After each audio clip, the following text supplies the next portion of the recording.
জবাব তোমায় দিতে হবে।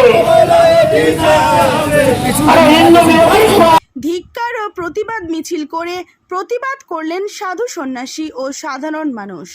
ভারত সেবাশ্রম সংঘ, রামকৃষ্ণ মিশন, ইস্কন সম্পর্কে এবং সন্ন্যাসী কার্তিক মহারাজ সম্পর্কে কুরুচিকর মন্তব্য করেছিলেন মুখ্যমন্ত্রী মমতা বন্দ্যোপাধ্যায়।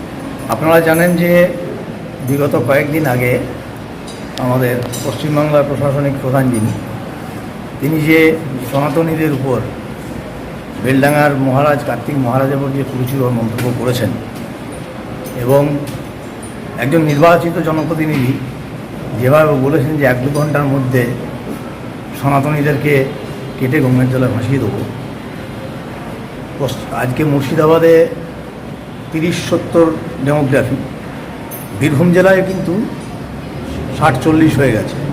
তাই আমার মনে হয়েছে যে আমাদের তারামা মন্দিরও আক্রান্ত হতে পারে, সেই কারণে আমি মায়ের ছবি নিয়ে এই মিছিলে এসেছি। কি নাম আপনার? আমার নাম তন্ময় মুখার্জি, আমি তারাপীঠ মন্দিরের একজন সেবায়িত। তারই প্রতিবাদে আজ বীরভূমের রামপুরহাট থানার কামারপট্টি মোড় থেকে মিছিল বের হয়।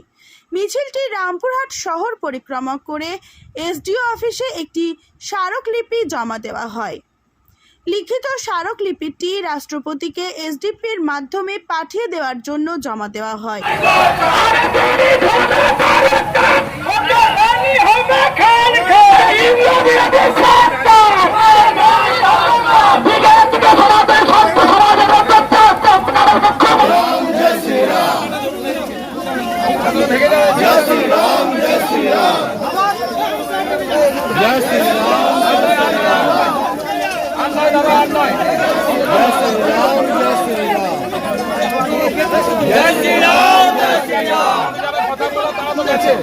মিছিলে অংশগ্রহণ করেছিলেন সাধারণ মানুষ, সাধু সন্ত ও বিভিন্ন আশ্রমের মাহাত্ম্য এবং তারাপীঠ মন্দিরের সেবায়েতরা ও তারাপীঠ মহাশ্মশানের সাধু ও আশেপাশের বিভিন্ন আশ্রমের মাহাত্ম্য। মিছিলের ভিড় ছিল চোখে পড়ার মতো। বিশ্ব হিন্দু পরিষদের পক্ষ থেকে এসেছি। ভারতবর্ষ তথা বাংলা সন্ন্যাসীরা ঠিক জায়গায় নেই। কার জন্য? যারা বিশিষ্ট ব্যক্তিত্ব তাদের বক্তব্যের জন্য। সাধারণ মানুষ তো সন্ন্যাসীকে কিছু না কিছু বলেই, তো বিশিষ্ট ব্যক্তিরা যদি বলেন মঞ্চে আসীন হয়ে, তাহলে তো সেটা বড় দুঃখের কথা। সেই কারণে আমি এই সকল সন্ন্যাসীদের সঙ্গে এসেছি। এটা আমার প্রতিবাদ এবং সকল সাধুদের কাছ থেকে সবাইকে নিয়ে বলছি প্রতিবাদ, প্রতিবাদ, প্রতিবাদ। কোথায় এসেছিলেন? আমি এসডি অফিসে এসেছিলাম স্মারকলিপি প্রদানের জন্য এবং সেটা দেয়া হলো। এবার আমরা এগোচ্ছি আমাদের নিজ নিজ আশ্রম অভিমুখে। কি নাম আপনার? স্বামী হংসানন্দ মহারাজ।